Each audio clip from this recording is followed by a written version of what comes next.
बिस्मिल्लाहिर्रहमानिर्रहीम। अस्सलामुअलैकुम। मैं आपको कहानी सुनाना शुरू करूं इससे पहले आप मेरे चैनल को सब्सक्राइब करें और बेल आइकॉन के बटन को दबाना ना भूलें ताकि मेरी हर वीडियो आप तक आसानी से पहुंच सके। नजीर साहब और उसका वालिद खेतों में काम करते थे। दोनों मेहनत मजदूरी किया करते थे। एक दिन नजीर साहब का वालिद फौत हो गया। अब उसके लिए खेती बाड़ी बहुत ही मुश्किल हो गई क्योंकि वो खेती बाड़ी करने वाला अकेला ही था। बीवी फौत हो चुकी थी, बेटा कोई था नहीं। एक बेटी थी, वो नौजवान थी लेकिन वो उसे अपने साथ खेतों में ले जाना नहीं चाहता था।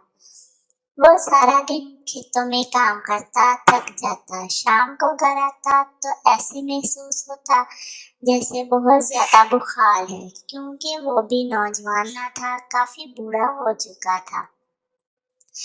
एक दिन बेटी ने कहा कि अब्बा जान आप ऐसा करें कि बेहतर होगा ये खेत बेच दें, कोई भी छोटी मोटी दुकान बना लें जिससे हमारा आसानी से गुजारा हो सके। बालक को ये बात समझ में आ गई। उसने अपना जमीन का टुकड़ा बेच दिया।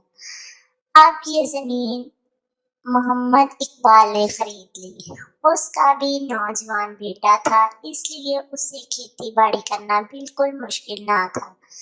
वो दोनों बाप बेटा खेतों में काम करने लग गए। एक साल गुजर गया। उसके बाद एक दिन शाम के वक्त नजीर का दरवाजा खटका। नजीर की बेटी बाहर गई और पूछा कि कौन। आगे से आवाज आई, मैं मोहम्मद इकबाल जिसने आपकी जमीन का टुकड़ा खरीदा था वो हूँ। आपके बाप से मिलने आया हूँ, बहुत ही जरूरी बात करनी है। बेटी फातिमा ने आकर अपने अब्बा से कहा कि अब्बा जान आपसे मिलने वो शख्स आया है जिसने हमारी जमीन खरीदी थी। नजीर ने कहा बेटा उसे अंदर ले आओ। बेटी ने पर्दा किया और कहा कि अब्बा अंकल आप आगे आ जाएं, मेरा वालिद आपका इंतजार कर रहा है। आदमी अंदर आकर बैठ गया। दुआ सलाम करने के बाद कहा कि मैं आपके पास एक बहुत ही जरूरी काम से आया हूँ। काम ये है कि खेतों में काश्तकारी करता हूँ। फसल बहुत अच्छी हो रही है लेकिन अब ये गड़ा हमने खेतों में हल चलाते हुए निकल आया, ये सोने का भरा हुआ है। ये गड़ा आपका है क्योंकि आपके बाप ने कहीं गड़ा बोया रखा होगा छुपा कर। अब ये निकला है तो मैंने आपको सिर्फ जमीन की कीमत अदा की थी ना कि गड़े की। ये गड़ा निकला है, ये आप ले लें, मैं रख नहीं सकता क्योंकि ये मेरे ऊपर वाजिब नहीं। नजीर साहब ने कहा इकबाल साहब आप मैं ये जमीन फरोख्त कर चुका हूँ। अब ये सारी जमीन आपकी है और इसमें से निकलने वाला घड़ा भी। मैं नहीं जानता कि मेरे बाप या दादा किसी ने कोई घड़ा छुपाया हो, इसलिए ये घड़ा मैं आपसे नहीं ले सकता। प्लीज आप ये घड़ा वापस ले जाएं।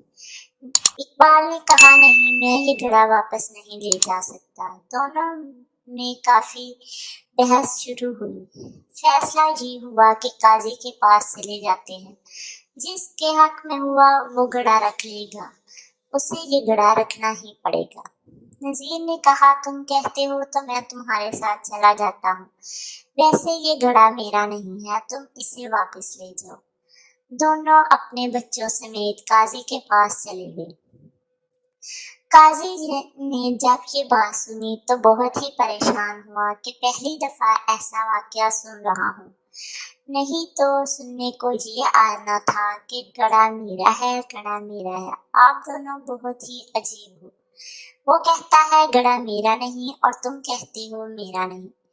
कहा काजी साहब जब मैंने इसे जमीन फरोख्त कर दी तो अब ये घड़ा मेरा कैसे हुआ, जबकि मैं ये भी नहीं जानता कि मेरे बाप या दादा ने किसी ने घड़ा जमीन में बोया हो।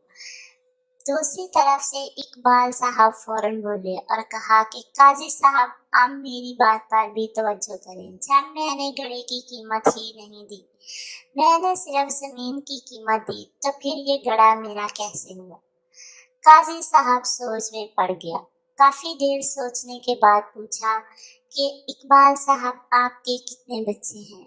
कहने लगा, मेरा सिर्फ एक ही बेटा है जो नौजवान है, मेरे साथ मेहनत करता है।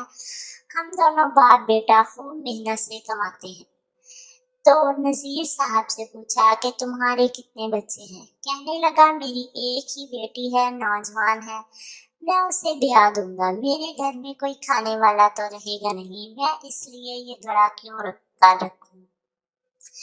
काजी साहब ने कहा कि अगर तुम दोनों राजी हो और आपके बच्चे भी राजी हों, तो इन दोनों की आपस में शादी कर दो और ये घड़ा इन दोनों की शादी पर रकम लगा दी जाए और जो बाकी पैसे बचे वो भी इन्हीं को दे दिए जाए, क्योंकि ये पैसे के हकदार ये दोनों ही हैं।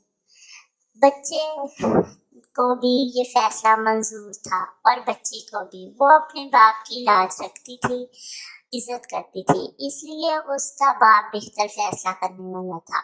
बेटे ने कहा, मैं इस औरत पर और इसके बाप पर राजी हूँ जो इतने ईमानदार हैं। नजीर साहब और उसकी बेटी भी राजी हो गए। दोनों की शादी हुई और दोनों को वो घड़ा दे दिया गया। तोहफे में दोनों के वालिद ने उनको वो घड़ा दे दिया। उन्होंने फिर बआसानी से अपनी जिंदगी गुजारी। हमेशा सच का साथ लिया करें, कभी झूठ ना बोलें। अब पैसा दौलत यहीं रह जाएगी, कोई भी साथ नहीं जाएगी, लेकिन अल्लाह तबारक ताला के यहाँ आपको हाजिर होना है। अगर वो घड़ा रख लेता तो शायद उसे एक ऐसी बहू मिलती जो उसकी एक दिन भी इज्जत ना करती, और अगर नजीर साहब रख लेते तो उसे ऐसा दामाद मिलता कि जहां उसकी बेटी को जहेज बरतना भी नसीब ना होता। दोनों ने इनकार किया, अल्लाह पर फैसला छोड़ा। तो काजी साहब ने, जो दीन के दीनदार होते हैं, उन्होंने बेहतर फैसला किया और उन दोनों का शादी कर दी। वो दोनों बहुत ही अच्छे थे, अच्छी परवरिश की हुई थी।